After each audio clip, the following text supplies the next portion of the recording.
Odell Beckham Jr. has a career catch rate of 65.8%. That means nearly 7 out of every 10 passes thrown his way, he catches. But here's where it gets insane. In his rookie season on contested catches, balls where defenders were draped all over him, his catch rate was over 70%. Most receivers can't even hit that on wide open targets. And then there's November 23rd, 2014. 3 fingers, 1 hand, falling backwards, full extension.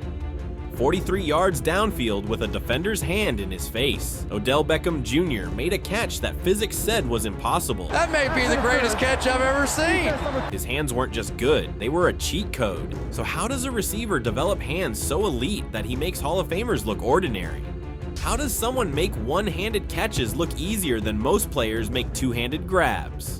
And why did a player with the best hands in football never quite reach the mountaintop? To answer that, we need to go back to Baton Rouge, Louisiana, where a skinny kid with massive hands started catching everything thrown his way. Odell Beckham Jr. was born on November 5th, 1992 in Baton Rouge, Louisiana. And football wasn't just in his blood, it was his blood. His father, Odell Beckham Sr., was a running back at LSU. His mother, Heather Van Norman, was a track star at LSU who ran the 100-meter hurdles. His godfather, none other than Derek Mason, who played safety for the Tennessee Titans. From the moment Odell could walk, he was around elite athletes.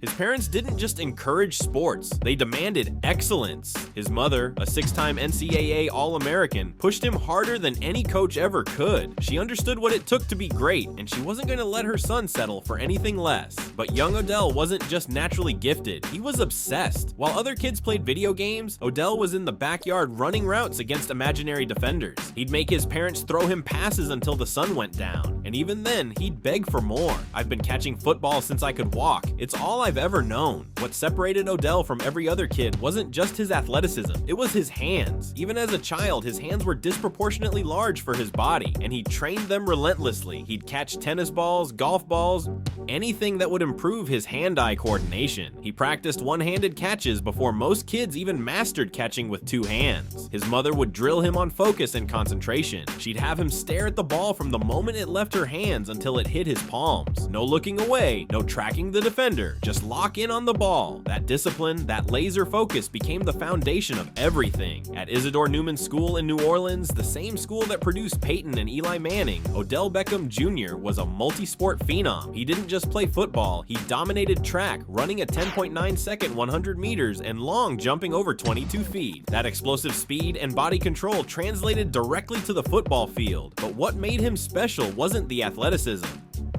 It was the way he caught the football. Coaches started noticing something unusual. Odell preferred catching with one hand, not because he was showing off, but because it actually felt more natural to him. His hands were so strong, so precise, that using one hand gave him more range and control. Over his junior and senior seasons, he racked up over 2,000 receiving yards and 22 touchdowns. But it wasn't the stats that had college scouts drooling. It was the how, the acrobatic grabs, the body control, the way he'd adjust midair to snatch poorly thrown balls. Every game was a highlight reel. Defensive backs couldn't guard him. They'd have perfect coverage draped all over him, and Odell would still come down with the ball. His catch radius was absurd. If the ball was within 3 feet of him in any direction, it was his.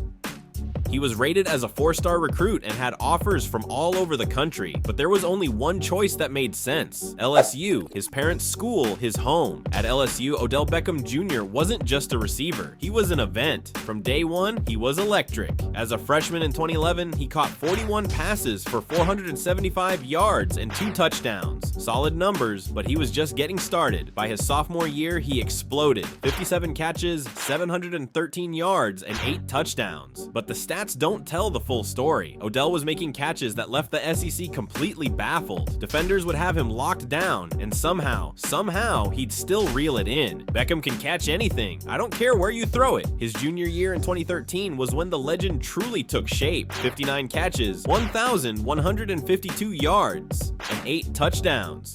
He was torching defenses weekly, and it wasn't just the catches, it was the style. The one-handed grabs in traffic, the toe-tapping sideline catches, the Superman-style dives into the end zone. But here's what separated Odell from other college stars. He didn't just rely on his hands, he studied defensive backs like a graduate student. He knew their tendencies, their footwork, their weaknesses. He'd set them up with precise route running, then unleash his hand skills at the perfect moment. By the time he left LSU, he had set school records and was projected as a top top 15 pick in the NFL draft. Scouts drooled over his tape. His hands were already being compared to the all-time greats. But there were questions. Was he too flashy? Would the theatrics translate? Could he handle the NFL's physicality? Odell Beckham Jr. was about to answer all of those questions in the most spectacular way possible. The 2014 NFL Draft was stacked at wide receiver. Sammy Watkins went 4th overall to Buffalo. Mike Evans went 7th to Tampa Bay. And with the 12th pick, the New York Giants selected Odell Beckham Jr. He was heading to the biggest media market in football, playing in the same stadium where legends were made. But his rookie season started with frustration. A hamstring injury kept him out for the first 4 games. While other rookies were making names for themselves, Odell was rehabbing, itching to get on the field. Finally, in Week 5 against the Atlanta Falcons, he made his debut, and he didn't waste time. 6 catches, 89 yards, and a touchdown. The Giants lost, but Odell had arrived. Over the next few weeks, he was good, sometimes great. But no one was ready for what was about to happen on Sunday Night Football, November 23rd, 2014. The Giants were facing the Dallas Cowboys. Odell had already caught 7 passes for 93 yards, but with 3:52 left in the second quarter, Eli Manning dropped back and launched a prayer down the right sideline. The ball was underthrown. Odell was run-ended, parallel to the ground, 3 fingers on the ball, just 3. His body twisted in midair. Ball world lost its mind. Are you kidding me? I have never seen anything like that in my life. It wasn't just a catch, it was art. It was physics defying, superhuman, impossible. Replays showed it from every angle, and it looked more impossible each time. The ball traveled 43 yards in the air. Odell caught it with 3 fingers on one hand while falling backwards with a defender draped on him. Within minutes, the video went viral, not just in football circles, everywhere. It was on every sports show, every news broadcast, every social media feed. Athletes from other sports were calling it the greatest catch they'd ever seen. Celebrities were losing their minds. The catch had transcended football. And for Odell Beckham Jr., at just 22 years old, in just his 9th NFL game, he had created the single most iconic moment of his generation. After the catch, Odell didn't slow down. He finished his rookie season with 91 receptions, 1,305 yards, and 12 touchdowns in just 12 games. 12 games. He won Offensive Rookie of the Year and was named to the Pro Bowl. His yards per game average of 108.8 was the highest ever for a rookie, but 2015 was when he proved it wasn't a fluke. Odell put together one of the greatest receiving seasons in NFL history. 96 catches, 1,450 yards, and 13 touchdowns. He was unstoppable. His hands made every quarterback look elite. Eli Manning could throw the ball anywhere in Odell's vicinity and trust it would be caught. If Odell gets one hand on it, it's a catch. Defensive coordinators had no answers.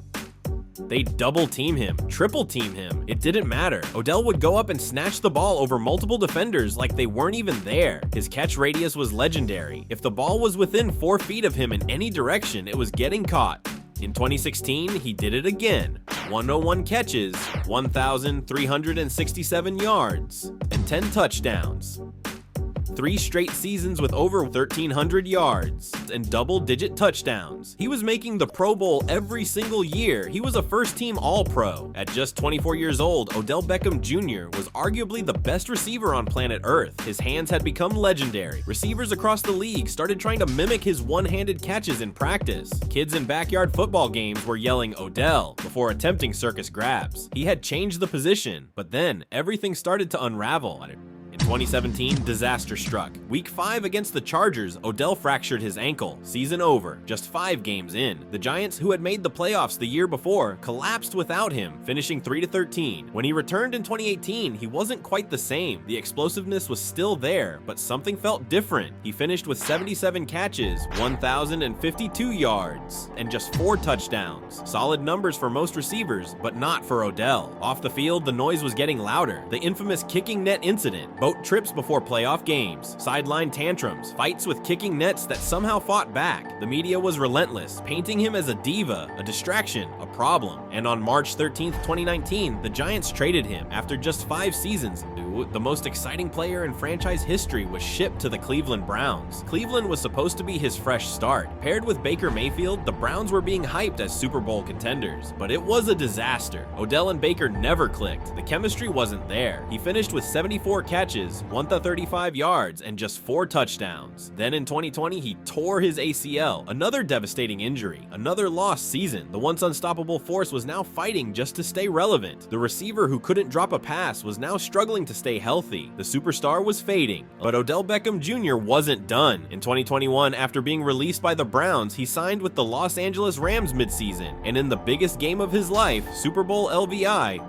he showed flashes of the old magic. He caught a touchdown pass in the first quarter, looking every bit like the Odell of old. But then, cruelly, he tore his ACL again, same knee. The football gods seemed determined to prevent him from reaching the mountaintop. The Rams won the Super Bowl, and Odell finally got his ring. But it came with a bitter taste. He couldn't finish the game. He couldn't celebrate with his teammates on the field. The most talented hands in football were forced to watch from the sideline. Since then, Odell has bounced between teams.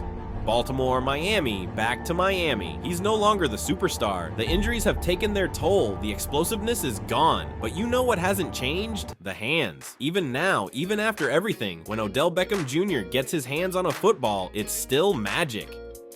The catch percentage is still elite. The body control is still there. The hands that made the impossible look routine are still weapons. So where does Odell Beckham Jr. rank among the all-time greats? He doesn't have the career stats of Jerry Rice or the longevity of Larry Fitzgerald. Injuries derailed what should have been a Hall of Fame that defied the laws of physics when it comes to making catches that will be replayed for generations. There's never been anyone quite like Odell Beckham Jr. He gave us the catch, the moment that will live forever, the play that made an entire generation fall in love with football. For 3 years, he was the most electrifying player in the NFL, and his hands, those superhuman hands, were the best we've ever seen. He may not be in the Hall of Fame, he may not have the stats, but Odell Beckham Jr. did something more impressive. And check out our next breakdown. Trust me, you won't want to miss it.